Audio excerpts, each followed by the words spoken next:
गिबियावनो सारखौ आंनि इउटुब चेनेलाव बरायग्रोनानै लाबाय दिनै दावराव देख्रेब सारजों एसे माने खोथा डिसकास खालामनो थाखाय बाव फैनाय जादों। सार नोंखौ मा दायनि थाखाय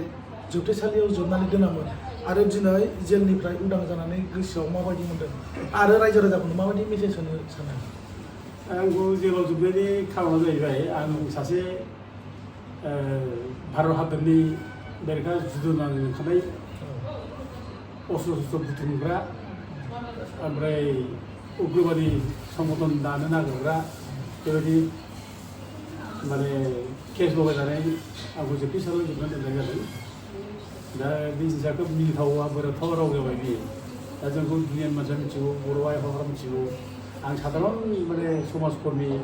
आइ आफा गोरिब गुन्द्रानि खामानि मावनानै जों मोजां मोनो, सान्थि मोनो, आरो जों सुखि संसार जों जायो। दा जों बायदि मानसिखौ बर' भारत राष्ट्रनि बेरेखा जुद्ध नांनो ओंखारदों अस्त्र शस्त्र बुथुमग्रा एक्सट्रिमिस्ट दल दाग्रा होननानै जुदि केस होयोब्ला बे खोब माने मिनिथाव दुखुनांथाव। आरो बे दुखुनांथावल' नङा, जाय बिदि माने जोंखौ सोलो बानायनानै केस होदों बे पापनि खामानि गैया। बेबायदि पापनि खामानिखौ मावनो नाङा। मोनसे न'खरनि जिबनखौ, सासे मानसिनि जिबनखौ धंस' खालामनो थाखाय एकदम कौशल बानायनानै निष्ठुर भाबै सोलो बानायनानै बे फोजोबस्रांनो नागिरनाय, जेलाव जोबनानै दोननाय बे जिनिसा पापनि खामानि बेखौ मावनो नाङा। दा जोंखौ दुनिया मानसिया मिथिगौ, बर' आइ आफा बयबो मिथिगौ जों साधारन मानसि जानो। आरो सोरनिबा षड़यन्त्र दं होननानै सानो नामा? सोरबा पलिसि मेकिं खालामनानै नोंथांखौ माने जोबथेसालियाव जोबदों होननानै नोंथाङा सानो नामा? बेखौथ' जोङो मिथिखायो। जोंहालाय जों पुलिसजों जोंहा नांलायनायबो गैया, खमलायनायबो गैया। जों गभर्नमेन्टजोंबो जों बिदि खोब गाज्रि नांलायनायबो गैया, खमलायनायबो गैया। जों आयेननि बाथ्राखौ लानानैसो जोङो सरकारखौ बुंबाय थायो जे आयेनखौ माने बाहायनांगौ, जों आयेनखौ आखायाव लानो नाङा। जोंहा आयेना जोंनि थाखाय जथेस्थ' दङ, जोंखौ प्रटेक्सननि थाखाय, जोंखौ निरापत्तानि थाखाय जथेस्थ' आयेन दं। बे आयेनखौ बाहायनांगौ होननानैसो जोङो सरकारखौ बुंबाय थायो। दा बेखौ बुंनायावनो जोंहा जोंनि सरकारा, जोंनि बिटिसि सरकारा लाजिनाङो। गावसोर मावनांगौ मावनो हायाखै, बेखौ लाजिनाङो। दा लाजिनांनायनि गोबां खारन दं। जों अनेक मिथिबाय बिसोरखौ, जोंजों नांलायबोनाय, जोंनि थग खालामबोनाय, जों नंगौ खोथा बुंला बेखौ उल्था उल्था बुंनानै जोंनि बेरेखा बुंनाय, जों बेखौ मोनबोदों। दा जों बिदि जे बिसोर जे जोंखौ माने एरेस्ट खालामनो, जोंखौ हमहोनो, जोंखौ बिपद खोलैनो थाखाय जे सोलो खालामदों, जों बेखौ मिथिबोखादों आरो बिसेस माने फुङाव माबा आंखौ बोरै माने बिफोराव बुङो बेबायदि माने सोलोखौ बे खालामबाय थादों। आरो बे सोलोजोंनो आंखौ बे जेलाव जोबनाय जादों। ओमफ्राय मोनसे उदाहरन आं दिनै लुबैदों जे जोंहा दुलाराय बर' फरायसा आफादनि आफागिरि दिफेन बर', दा बिथांनि माबा मोनसे मान सन्मानखौ फुरथि खालामनाय दावराव देख्रेब नार्जारि जन'ब्ला बसुमतारिजों बेबायदि होननानै जोंना माने चिरां जिल्लानि एबसुनि फरायसा दिलीप बसुमतारि, बे मंगलबार बाजारनि बे एबसुनि सेंग्रानि, दा जोंखौ धालिगाव थानायाव खेलदों। मा जाहोननि थाखाय नोंखौ दिनै आबसुनि माखासे मानसिफ्रा एबा दैदेनगिरिफ्रा मानि थाखाय केस होगोन? जाहोना मा? आं बेखौनो बुंसै र'। ओमफ्राय धालिगावआव जोंखौ केस होबाय, ओमफ्राय लोगोसे क'क्राझाराव आरो क'क्राझार थानायावबो जोंखौ केस होदों। दा बे जाबाय केस होग्राबा बेबो एबसुनिबाव, बे जाबाय धनन्जय नार्जारि, बेयो सेक्रेटारि क'क्राझार डिस्ट्रिक्ट एबसु। ओमफ्राय निरन्जन बरगयारि, बे डेपुटि स्पिकार क'क्राझार डिस्ट्रिक्ट एबसु। दा बिसोर क'क्राझाराव जोंखौ ज'जों आंखौसो केस होदों। दा जोङो बेनि थाखाय थानाव नुजानांदों, मोननैबो थानाव नुजानांदों। दा बिसोर जोंखौ माने हमनायनि थाखाय चक्रता दंखायोमोन, जोंखौ बोरै हमहोनो हायो, माने पलिसि खालामनानै नोंथांमोनखौ बोरै जोबथेसालियाव दोननानै दोननो हायो बे बिथांमोना बे थांखि लादोंमोन। थांखि लादों। आरो बे जे जों जे नैबे 3 मास जे जेल जाबाय, एखाने बै दिन जे जेल जाबाय थांनाय 7 जानुवारिनिफ्राय नैबे दिनैसिम, दिनै 8 तारिख एप्रिलसिम, बेयाव जथेस्थ' बे माने प्रमद बर'नि ओमफ्राय दिफेन बर'मोननि फुरा माने कनस्पिरेसि दं। बेखौ आङो माने जि स्कुलखौ बुंनो हायो। ओमफ्राय जोंखौ जेल जानायनि खार'ना जाहैबाय जोङो जाथिनि खोथाफोरखौ बुंबाय थायो, जों सैथो बाथ्राखौ जों बुंबाय थायो। बे सैथो बाथ्राखौ बुंनायाव बिसोर माने लाजिदों, बिसोरो गावसोर मावनो हाया। दिनै बिसोर माने ओरैनो नाटक खालामबाय थायो। दिनै दिफेन माने माबाखौ दिफेन बर'मोनहा रन्जन दैमारिखौ बख'नांगौ होननानै माने साइकेल सालायो, गिदिङो ट्राइबेल बेल्टनिफ्राय माने माबानांगौ होननानै दखनारिखौ ओंखारनांगौ बायदिसिना बिसोर माने साइकेल रेलि खालामो, बाइक रेलि खालामो। खिन्थु साबसिन खोन्दों बेखौथ' हायाखै, रन्जन दैमारिखौ हगारनो हायाखै। दा जों बेफोरखौ बुङो आरोखि। दा बेफोरखौ बुङोब्ला सोर बोराबो दाय जायो, लाजिनाय मोनो आरोखि। बिथांमोना बुङो आबसुआ मोनसे दुलाराय बर' फरायसा आफादा माने गोथार आफाद होननानै बिथांमोना बुङो दिनैनि दिनाव सारा सानो नामा आबसुआ दिनैनि दिनाव गोथार मोनसे दुलाराय बर' फरायसा आफाद आरो लाइमोनफोरनि जौगानाय आरो थामोन्दानि थाखाय खामानि मावगोन होननानै बिथांमोना बुङो नाथाय दिपेन बर'आ नै दाखालि बुंदों दिपेन बर'आथ' पलिटिशियानबो नङा सार बे सासे आबसुनि प्रेसिडेन्टसो बिथाङा पलिटिक्सनि खोथाखौ माबोरै बुङो बिनि सायाव सारा मा बुंगोन फरायसा आफादा गोथार आफाद जाथिय आफाद बे जों बेखौ बयबो स्वीकार खालामो नंगौ ओमफ्राय जोंबो एबसुआव थानानै फैनानै मावबोनाय उपेन्द्र ब्रह्मजों लोगोसे जों एखे आन्दलन खालामनाय जाथिनि थाखाय खामानि मावबोनाय खिन्थु दिनैनि बे दिपेन बर'नि एबसुआ दिनै फरायसा आफाद हिसाबै थायाखिसै जों फरायसा आफादनि नामावबो माने खामानि मावो खिन्थु बिसोरनि खामानिया गासिबो माने इउपिपिएलनि ओमफ्राय राजनिथि हान्जा बायदि बिसोर खामानि मावो दा फरायसा आफादखौ बिसोर दिनै माने हांगार फुननानै दिनै बिसोरो फुरा राजनिथिजों खामानि मावो नामावल' बिसोर फरायसा आफाद जातीय आफाद होनना बुङो लायो खिन्थु बिसोरनि खामानिफ्रा गासिबो दिनै राजनिथिजों दा रायजोफ्राबो बुजिनो रावबो बाखि गैया दिनै बयबो नुजोब्बाय आरो दिनै बे फरायसा आफादा जुदि थिग थानायमोनब्ला स्ट्रं जानायमोनब्ला दिनै जाथियाव बिदि अलखद फैयामोन जाथियाव बिदिनो खैदां खैफोद दिनै फैयामोन एथ' गिदिर गिदिर समस्या जालांबाय जाथियाव दिनै मा मावदों बिसोरो जेबोथ' मावाखै बेनि रन्जन दैमारिखौ बख'नांगौ होनना साइकेल सालायफ्लादों बिसोरो रायलायाखै बिसोरो दिनै बेसेबां मानसि जेलाव दं इनिसियेटिभ लादों होननानै रायलायदोंमोन बिसोरो मा दं बोरो ओमफ्राय इनिसियेटिभ लाना माथो गवाखै नै दाखालिसो माने साथाम आरोबाव माने 3 इयार्स जानाय जालांबाय दिनैसिमबो इनिसियेटिभ लादोंमोन बिथांमोना नै दाखालिसो आरोबाव साथाम आरोबाव नै एनआइ कर्टआव बिसोरखौ लाइफआव इन्ट्रिजन होबाय लाइभ इमप्रिजनमेन्ट मा जाखो आरो नै मैया आं जेलाव लोगो मोनबावबाय बेंगलनि सासे सेंग्रा बे एनडिपिनि बेबो क'क्राझार जेलाव फैनानै दंफैयो बे माने कर्टआव थांना होननायखाय एफिआर जानाङा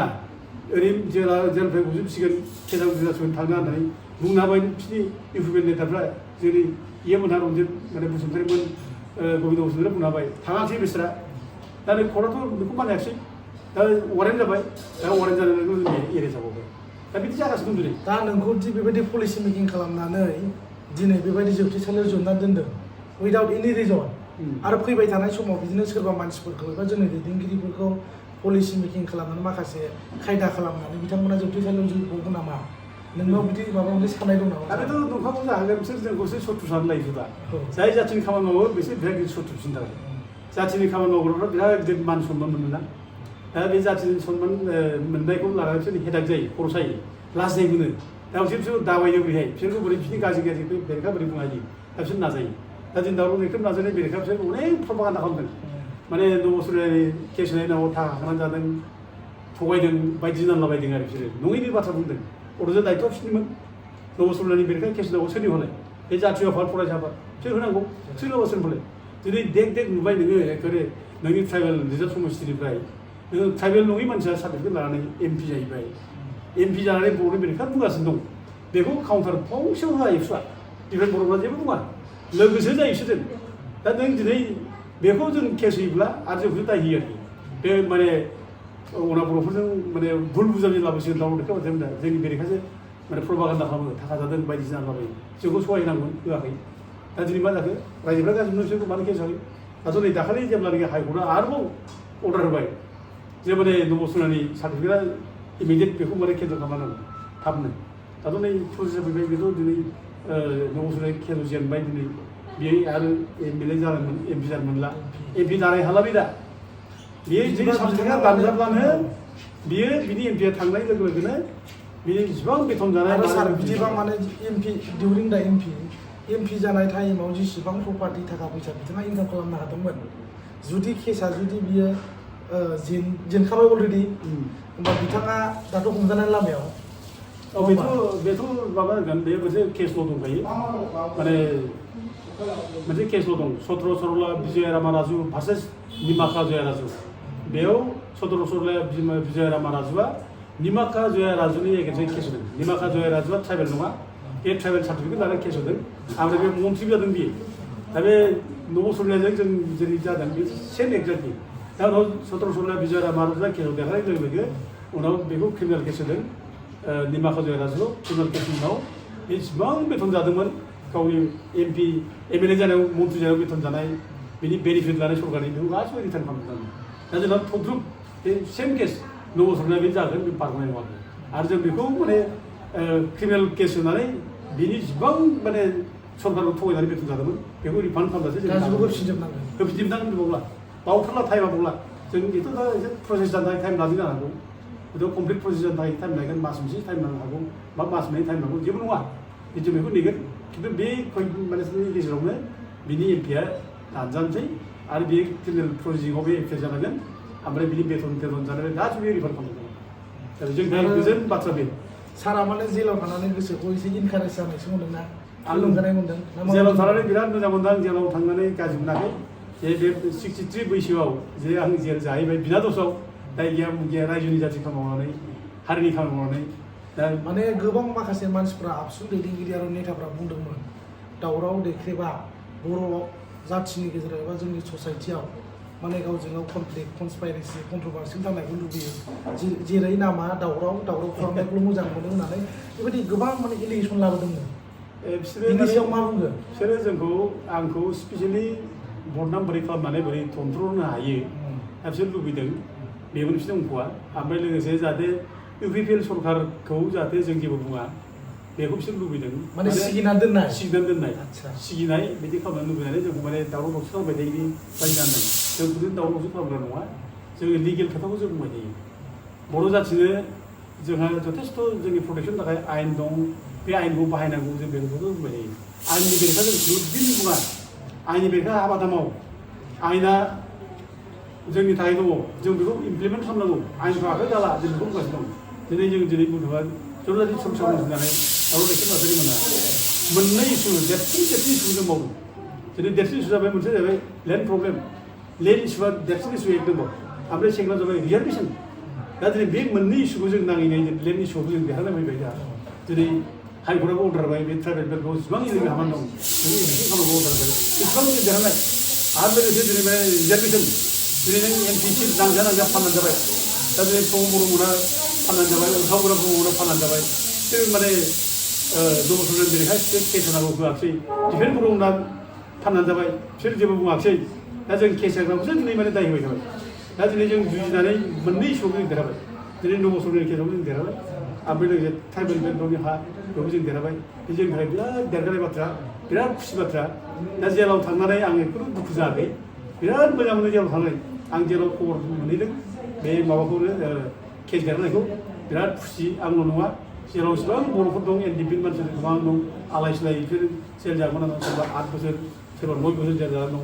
दा बिसोरबो बिराद खुसि रंजादों बिसोरो जों केस देरहानायाव दा बिदि जेलाव थांनानै आं बिराद खुसि मोनदों बे बैसोआव 63 बैसोआव जे आं जे माने जाथिनि खामानि मावनानै मोजां खामानि मावनानै जे जेल जाहैबाय बे आंनि थाखाय बिराद गिदिर अनारनि आंखौ सनमान होनाय जादों जे जों इसेबां खामानि मावनाय जों इसेबां मावबोदोंमोन जाथि नालाय बेखौ दिनै स्वीकृति होनाय जादों आरोखि प्रुभ जाबाय दिनै रायजोफोरा दिनै मालाय माथो दावराव बेखौ मोजां बिराद मोजां मावदों आरोखि दिनै प्रमान जाबायना जाबाय दायनिगिरि मारमोनब्ला दिनैसिमबोथ' सारा गनाय नङामोन दायनिगिरिबोथ' गनाय नङा आरो आंथ' दायनिगिरि नङा आंखौथ' अनेकबार बुंदों माबाया क'क्राझारनि पुलिसफोरा देरसिन पुलिस एसपिखौ बिसोर बुंदों जे जों मा खालामनो जा उफाय गैया गोजौ हाइ लेभेलाव अर्डार फैदों बिदिसो होनना बुंदों बिसोरो आं बेखौनो बुंनो लुबैयो आरोखि जे हाइ लेभेलनि अर्डार लानानै जोंनि परिबारखौ आंनि लाइफखौ नस्थ' खालामनायनि रावबो अधिकार गैया आरो बे खालामनाया अननाय बे फापनि आं बेफोरखौ रायज्लायनोबो आं बेखौ बुंदों दा बे आं जेल जानाया बे एसे आंनि थाखाय एसे खस्थ' मोनो जेल जानाय हिसाबै मानो मोनो खिन्थु आं बिराद खुसि मोनदों जेलाव थांनानैबो आं बिराद माने समायनाबो जेलाव नुदों जे एनडिपिनि मानसिफ्रा दिनै गोदाव सोराव जाजोब्बाय आलाय सिलाय दा ओरैबायदि मोनसे पिक्सार नुदों दा एनडिपिनि केडारफ्रा एनडिपिनि वार्कारफ्रा जाय जेरै रोंगौ ओरै खोथियाखौबो आलाय सिलाय जोंनि जिबना सेस जानोसै दा जों बेखौ नुदों आरो दा बिदि बेखौ इमिडियेट जोंनि बर' लिडारफ्रा बर'नि आफादफ्रा दायथ' लालायनो जुदि मोजां जुदि मोनसे भट मोनसे सिद्धान्त फैलायलायनो जों बिसोरनि निरापत्ता थाखाय जों सिन्था खालामाब्ला एनडिपिनि केडारा जोबनांजोबसो जायफोराबो बेवसो जों दानि नुयो ओंखायनो आङो खोब साबायखरसो होयो जे जों बायदि मानसिखौ जे माने दाबायनो थाखाय बेखौ धंस' खालामनो थाखाय एखेबारे पलिसि खालामनानै एखेबारे अस्त्र दैग्रा बायदिसिना माने अस्त्र रोगाग्रा अस्त्र बुथुमग्रा एक्सट्रिमिस्ट संगठन दाग्रा बायदिसिना कौशल खालामनानै जोंखौ जेलाव माने गोबां बेबायदि माने पलिसि मिटिं खालामनानै बोरैहाय नोंखौ माने जौथाइसालियाव दोननो हायो बेबायदि गोबां स्ट्रेटेजि लानानै बिथांमोना नोंखौ जौथाइसालियाव सोनानै दोनदोंमोन नाथाय दिनैनि दिनाव नोंथ' उदां जानानै फैबाय नोंथ' दा जोंनि बर' रायजो राजाफोरनि गेजेराव सासे बिर जोहोलाव बायदि सासे हिर' होननानै बयजोंबो सिनायथि मोनबाय सार गोसोखौनो एसे गोजोननाय मोनगोन सार आंथ' हिर' खालामनो नाङा हिर' साननो नाङा खिन्थु रायजोफ्रा मोजां मोनदों बयबो बे जों जे गिदिर देरहाबाय नंगौ बे मोजां मोनदों आंबो मोजां मोनदों आं रायजोखौ धन्यबाद होयो बयखौबो नाथाय नोंसिनि बेबायदि खामानि मावनायनि थाखाय जे दिनै नोंसिनि जे खामानि मावनाय इनिसियेटिभ लानानै दिनै नब कुमार सरननिया ST होननानै खनब्रै खनबा MP जाना थांबाय नाथाय नोंथांमोना बेबायदि स्ट्रं इनिसियेटिभ लानानै खामानि मावामोनब्ला दिनैनि दिनाव बेफोरबायदि रिजाल्टखौबो जोङो मोननाय नङा सार मोनामोन रावबो मावनाय नङामोन दा आं बिराद धन्यबाद होयो रायजो राजाफोरखौ जे जोंनो फैसा गैयाब्लाबो गरफा गरनैब्लाबो मानसिफ्रा जोङो हेल्प खालामनांगौ जा गरसे हायो जोङो माने खामानि मावनाय सहाय खालामदों जोंबो गथि गथि बाहायदों इभेन जों साहाबो लोंबावाखै रायजोनि फैसा जों दायथ' दं दा जों धन्यबाद होयो रायजो आरो सार मोनसे खोथा मोनसे टाइमाव दावराव दैथेर नार्जारिया गामिनिफ्राय गोरिब गुन्द्राफोरनिफ्राय 10 थाखा 20 थाखा बिदि खांनानै जादों होनना बुंदों माबा खामानि मावदों होननानै फैसा खांदों नाथाय दिनै सारमोना जुदि गमामायैनो जामारदोंमोनब्ला दिनैनि दिनाव नोंथांमोनाथ' बेबायदि साक्सेस खामानिखौ रायजो राजाफोरनो देखायना होनो हाबायना आरो बिनि सायाव रायजो राजाफोरनो मा मेसेज होनो सानो दा जोङो माने खुनु फैसा थाखा जाग्रा नङा जोंहा बिदि थैयाव बिदि गैया जों रायजोखौ सेबा खालामनो रायजोनि खामानि मावनो जों बिराद मोजां मोनो आरो रायजो राजा जोंनो जायनाखि माने गरफा गरनै फैसा होदों आं बयखौबो धन्यबाद होयो दा बिसोर जोंखौ थुलुंगा होदों खामानि मावनो थाखाय जाहाथे जों मन'बल मोनो बांसिन जोंखौ एनकारेजमेन्ट होदों थुलुंगा होदों जाहाथे बांसिननिफ्राय बांसिन जों मावनो हायो आं बेबायदि थुलुंगाखौ रायजोनिफ्राय मोन्दों आरो बेनो जाबाय आं बयबो रायजोफोर खावलायनो लुबैयो जे जोङो मोजां खामानि मावनांगौ हानायखिनि जोङो समाजनि खामानि मावनांगौ आरो जों खामानि मावोब्ला खामानिखौ साक्सेस खालामनांगौ जेब्ला खामानिया साक्सेस जायो गोसोआव मोनसे मन'बल फैयो जेब्ला मन'बल फैयो बांसिननिफ्राय बांसिन जाथिनि खामानि मोनो मोनसे माने थुलुंगानाय मोनो दा बेखायनो आं लुबैयो जों माने हानायखिनि जों समाजनि जाथिनि खामानि मावनांगौ आरो जोंनि खामानि मावनायखौ जों साक्सेस खालामनांगौ आरो मोनसे खोथा फाइनालि आं बेखौनो सारनाव सोंबावगोन माने आबसुनि प्रेसिडेन्ट दिपेन बर'आ बुंदों सोरबा बे MP मानसिखौ केस होनानै देरहायो नामा होनना बुंदोंमोन प्रमद बर'मोनहा बुंदोंमोन फाग्ला बेबायदि केस होनानै देरहायो नामा होनना बुंदोंमोन नाथाय दिनै नोंथांमोना बेबायदि इनिसियेटिभ लानानै दिनै फाइनाल रिजाल्ट लाबोनो हाबाय दिनै प्रमद बर'मोन बायदि दिपेन बर'मोन बायदिखौ मा बुंनो सानो सारालाय बिसोरथ' माने आंथ' जा नुयो बिसोरखौ बुंनो थाङोब्ला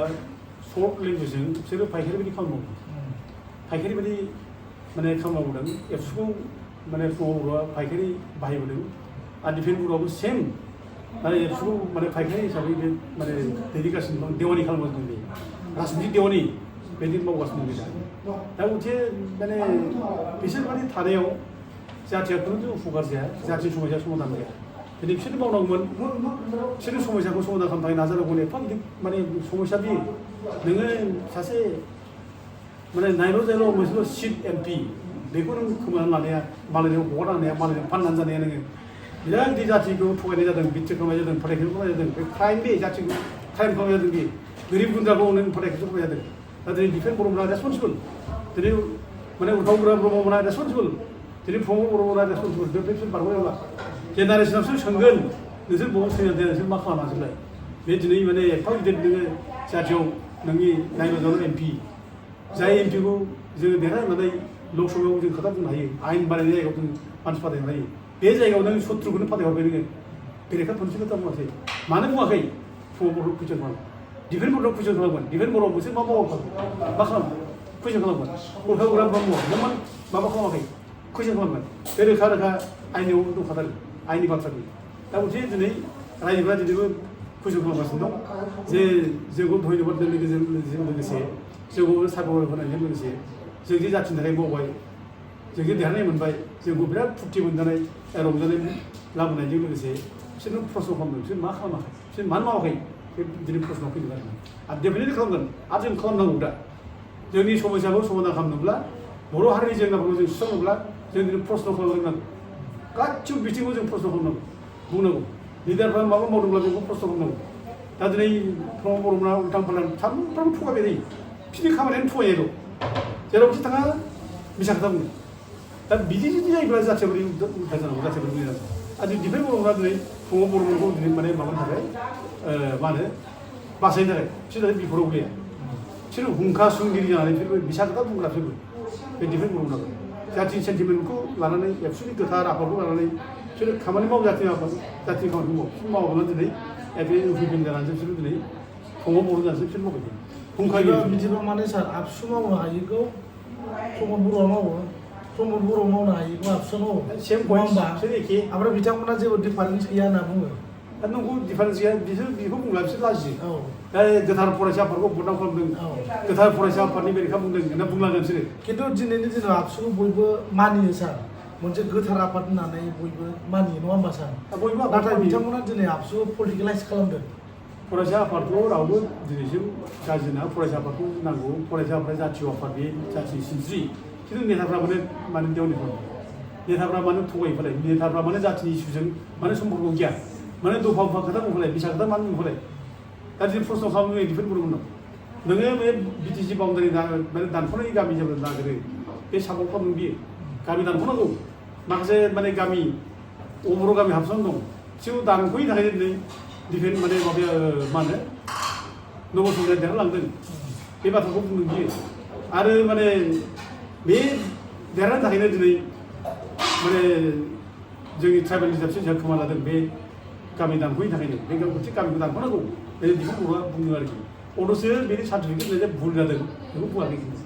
गिदिर भुला जे माबा बेनि सार्टिफिकेट होनाय बेखौ बुंनांगौ बुङाखै ओमफ्राय लोगोसे उनाव बुंफेरा उनाव जेब्ला माने सिटिजन दफा जाबाय बे गामि दानखौबो बिराद दानख'गोन बिराद बुरजा गामि थांगोन नोङो क'क्राझार उनावसिटा गामिनि गेजेराव नोङो 1100 गामि थाङोब्ला दानफैब्ला बेखौ अबेबा गामि खालामो गामि दानफैयोब्ला नों बिसोर गामि थांनांगौ दा उदै बुजिनानै मा होनो दिनै भुपेन बर'आ दिनै माने बुंना हमबाय जे आं गामि दरसे दानख'ब्ला नांगौब्ला आंनि गोथैसाजों दानख'हैदों गामिखौ ओरै होनबाय बे नों होनब्ला बेसेबां बिसार दा बुंबाय बे बर' एबसुनि प्रेसिडेन्टआ जुदि बुंनो जायो होनबा बे एबसुनि प्रेसिडेन्टनि रावा बोरै बिसास खालामबावब्लासो एबसुखौ जों बोरै फोथायबावदों दा बे रायजोफ्रा दिनै एबसुनि सायाव कुइसन खालामदों एबसु मानो बिदि डिफेन्ड बर'फोरा मानो उल्था उल्था खोथा बुंबाय थायो बिदि कुइसन खालामदों आरो दिनै रायजोफ्राबो कुइसन खालामदों जों प्रश्न खालामदों जों लिडारखौ जों हगारनाङा बुंनांगौ मानो बिदि जागासिनो दं जे जाथिया आलाय सिलाय जागासिनो दं दिनै दावथार बावरायबाय जाबाय जाथियाव सोलाव सोलाव जालागासिनो दं दा दिनै बेखौनो जों रायजोफ्रा कनसियास जानांगौ रायजोफ्रा माने बयबो दिनै प्रश्न खालामनांगौ जोंनि सायाव कुइसन खालाम जों मावनो हायैखौ जों प्रश्न खालाम बुं जोंनिफ्राय दा बिदिजों जेब्ला जों रोंनाय नङा लिडारफोर मावनायखौनो जेब्लासिम माने ओरै गनायनानै लागोन न'खौ सानलागोन जोंखौ माने खेरखाय बायदि मावो ओरै जों नुगासिनो दं जों लिडारफ्रा दा एखेबारे नङै नङै खोथा बुङो नङै नङै बांसावो आंथ' दुखु मोनबाय थायो आरोखि बे समाजा बर' समाजा बे स्ट्रं जानायमोनब्ला बर' समाजा गोख्रों जानायमोनब्ला बे प्रमद बर'मोनहा दिनै बिसोरो खौलोबो थांनांसिगौ डिफेन्ड बर'मोनहा दिनै खौलोबो थांनांसिगौ समाजाव जायगा मोननो हाबसो दा समाजा बिसोर स्टान्ड होनो नाङा जायगा होनो हाबसिगौ बिसोर जेरोखोम खोथा बुंगासिनो दा बेबायदि जों स्टेन्ड लानो हागौ दिनै बर' समाजा बे रोखोम जानो हागौ दा अब्लासो जोंनि लिडारफ्रा थि जागोन बर' समाजा अब्लासो थि जागोन गोजोननाय थाबाय साननैसो दान्दिसे सम होनायनि थाखाय थेंक इउ सार गोजोन्थों आंखौ धन्यबाद होबाय गियान सारिसिम